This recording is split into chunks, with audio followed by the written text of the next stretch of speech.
ময়দা ও bread crumb ছাড়া কত সুন্দর ম্যাগি দিয়ে ডিমের ডেভিল বানিয়ে নিলাম আজকে। প্রথমেই 2 প্যাকেট ম্যাগি সেদ্ধ করে নিয়েছি, এদিকে একটা ডিমকে সেদ্ধ করে 6 ভাগে ভাগ করে নিয়েছি।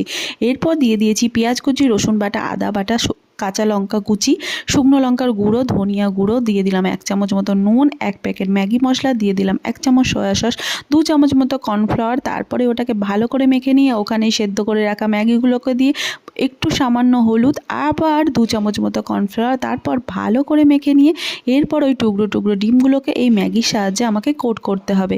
বেশ গোল গোল করে ডিমের ডেভিলের আকারে একদম চেপে চেপে কোট করে নিলাম। এরপর ছাঁকা তেলে এগুলোকে লো টু মিডিয়াম ফ্লেমে, হাই নয়, লো টু মিডিয়াম ফ্লেমে সুন্দর করে কুড়কুড়ে করে ভেজে নিলে ম্যাগির ডিমের ডেভিল তৈরি। এটা খেতে দারুণ মুচমুচে হয়েছিল। তোমরাও বাড়িতে বানাও। রেসিপি কেমন হয়েছে অবশ্যই জানিও। কতটা মুচমুচে হয়েছিল তোমরাই দেখে নাও। তো আজকের মতো বাই।